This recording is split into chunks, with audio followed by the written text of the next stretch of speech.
नमस्कार दोस्तों, बहुत बहुत स्वागत है आप लोगों का सिंपल एजुकेशन में। दोस्तों, आज की इस वीडियो में हम लोग बात करेंगे कक्षा 10 की सामाजिक विज्ञान की वर्कशीट नंबर 40 के बारे में। 9 नवंबर की यह वर्कशीट लोकतांत्रिक राजनीति के संघवाद वाले चैप्टर से ली गई है और इसमें हमें पुनरावृत्ति की गई है, अर्थात एक अनसीन पैसेज दिया गया है और उस अनसीन पैसेज को पढ़कर हमें उसके आधार पर जो सवाल निर्मित होते हैं उन सवालों के जवाब देने हैं।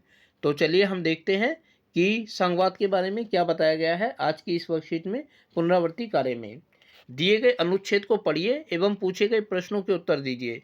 संघीय सरकारें दो या अधिक स्तरों वाली होती है।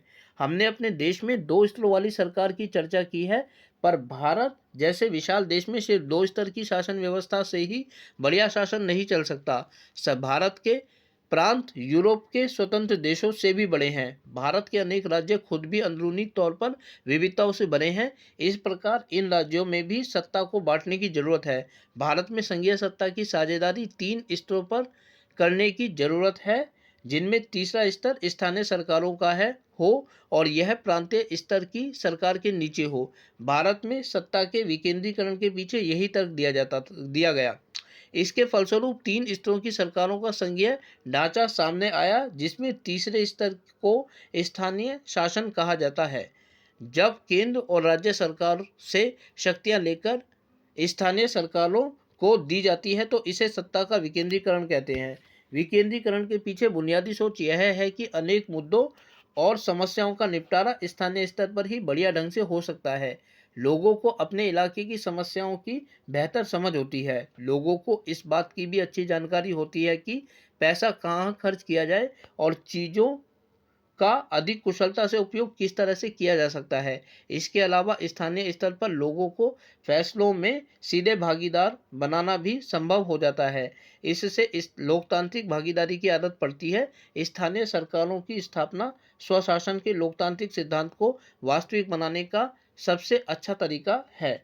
भारत में शासन के तीसरे स्तर को क्या कहा जाता है? अब इस वर्कशीट के सवालों के जवाब हमें देने हैं दोस्तों। और पहला सवाल है कि भारत में शासन के तीसरे स्तर को क्या कहा जाता है? ए लोकतंत्र केंद्र सरकार, बी राज्य सरकार, सी स्थानीय सरकार या डी उपरोक्त में से कोई नहीं। तो विकल्प नंबर सी स्थानीय सरकार हमारे इस सवाल का जवाब है। अगला सवाल है संघीय सरकार प्राय कितने स्तर की होती है? ए 1, बी 2, सी 3 या डी उपरोक्त में से कोई नहीं। तो विकल्प नंबर 2 बी 2 हमारे इस सवाल का सही जवाब है। तीसरा है भारत में सत्ता का विकेंद्रीकरण किस प्रकार किया गया है? ए राज्य सरकारों से शक्ति केंद्र से लेकर केंद्र सरकार को दी जाती है, बी केंद्र सरकार से शक्ति लेकर राज्य सरकारों को दी जाती है, सी केंद्र एवं राज्य सरकारों से शक्ति लेकर स्थानीय सरकार को दी जाती है या डी उपरोक्त में से कोई नहीं। तो इसका विकल्प नंबर बी केंद्र सरकार से शक्ति से लेकर राज्य सरकार को दी जाती है हमारे इस सवाल का सही जवाब है। अगला सवाल है विकेंद्रीकरण के पीछे बुनियादी सोच क्या है? ए अनेक मुद्दों और समस्याओं का निपटारा स्थानीय स्तर पर बढ़िया ढंग से हो सकता है, बी लोगों को अपने इलाके की समस्याओं की बेहतर समझ होती है, सी स्थानीय स्तर पर लोगों को फैसलों में सीधे भागीदार बनाया जा सकता है या डी उपरोक्त में सभी। तो विकल्प नंबर डी उपरोक्त सभी हमारे सवाल का जवाब है। अंतिम सवाल है कि भारत में विकेंद्रीकरण के संदर्भ में कौन सा कथन सत्य है? ए गांव में ग्राम पंचायत की स्थापना की गई है, बी शहरों में नगरपालिका की स्थापना की गई है, सी ए और बी दोनों या डी ए और बी दोनों में से कोई नहीं। विकल्प नंबर सी ए और बी दोनों हमारे इस सवाल का सही जवाब है। तो दोस्तों, ये थी आप लोगों की आज की सामाजिक विज्ञान की वर्कशीट नंबर 40।